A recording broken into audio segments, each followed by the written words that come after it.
Okay, starting lesson 3.1, exponential functions and their graphs. Okay, here's the parent function for an exponential function. All right, here. All right, so it's some base value. All right, could be any number. And then we have it raised to some variable exponent. All right, now this is what the parent function looks like. All right, now there's a couple things I want to point out. All right.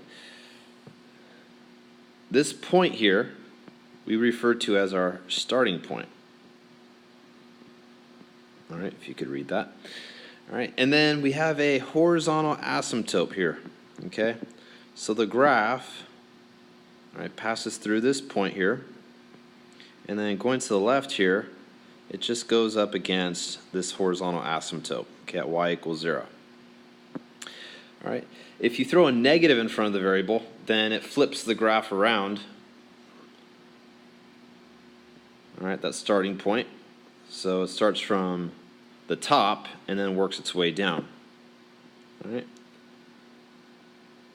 And then we still have that horizontal asymptote. All right. Okay, so taking into consideration the starting point as well as the horizontal asymptote, that leads us into understanding how to do transformations.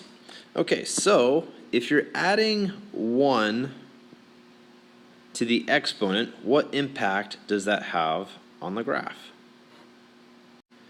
Well, it's going to shift the graph horizontally, but just like with the other functions that we've worked with, whatever we have here, it's going to be the opposite of that. Okay, whatever is attached to the x. So we're going to move left 1. So originally it was here. Now it's over here, right? And everything else is the same. Okay, horizontal asymptote. All right, now what if you subtract or add something on the outside of the exponent term? All right, so here we're subtracting 2. Well, just like the other functions that we've worked with, there's going to be a vertical shift. So originally we were here, and now it goes down 2. All right, so we're here. And that horizontal asymptote is still 1 unit away from the starting point. See? So there's our horizontal asymptote. Just everything all together shifts down 2 units. All right, for the next concept, reflecting over the horizontal asymptote. When does that happen? All right, if you throw a negative in front of the term, all right, it's going to reflect over the horizontal asymptote. All right, if you throw a negative in front of the variable, it's going to reflect over the line passing through the starting point, or the vertical line, it should say. Be more specific here. Vertical, geez, can't read that at all. Get in there. Okay. The vertical line passing through the starting point. So here's our starting point. All right, and there's our original graph. All right, so this piece over here goes over to the right side. All right, and this piece here goes over to the left side. All right, it's as simple as that. All right, let's do a couple examples now involving exponents.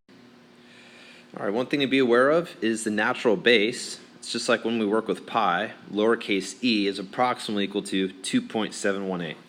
So that may come up every now and then. All right, now for example 1, it's asking you to solve this equation. All right, what are we going to do here? Well, notice that the base of this power is 2.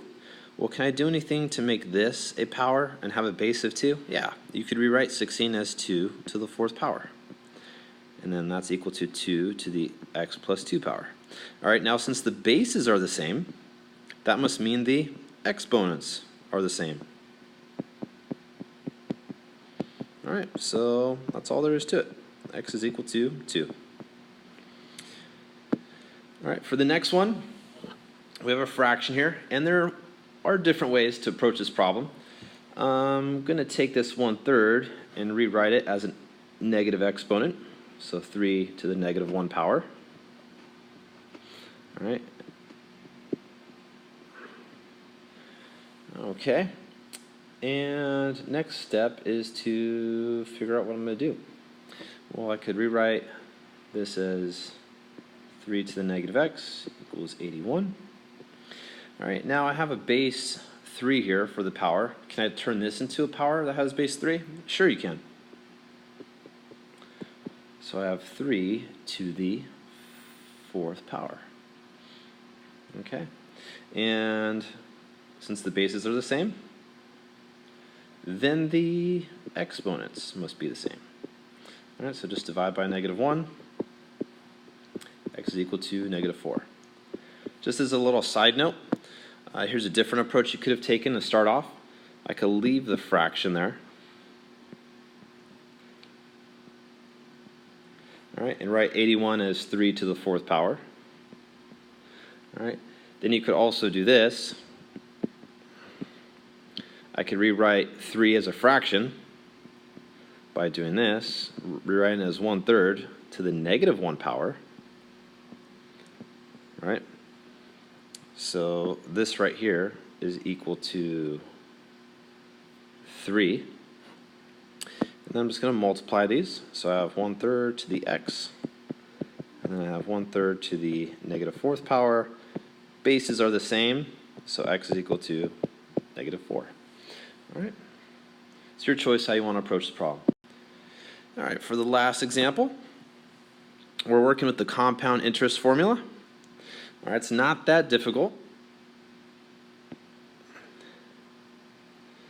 All right, P is your principal. That's the initial amount you're investing. R is your interest rate. And N is the number of times you're compounding per year. And T is the number of years. All right, for continuous compounding, same thing. P is your initial investment, R is your interest rate, and T is the amount of years you have the money in the account. All right, so for example 2, on the day of a child's birth, a deposit of $25,000 is made. All right, so that's going to be your principal. That's the amount you're investing in a trust fund that pays 8.25% interest. All right, that's your R. All right, but we have to rewrite it as a decimal. Don't put in 8.25. You want to put in 0.0825. All right, determine the balance in this account on the child's 26th birthday if the interest is compounded. All right, so 26th birthday, that means the money is in the account for 26 years. So T is 26. T is always in years. All right, and then quarterly, that's the number of times it's compounded. Well, quarterly is 4 times a year. Monthly would be 12 times a year. And continuously, that's when we use this formula. All right, so let's work it out. We're going to have A is equal to P, which is 25,000. And we have times 1 plus R, which is 0.0825. That's a point. And it's over 4. And you're raising it to the 4 times 26 power.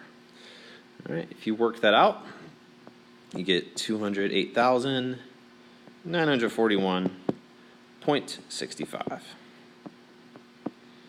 All right. If it's compounded monthly,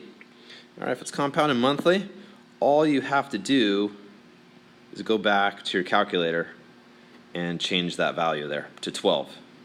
Okay, and when you work that out, you get 219,989.34.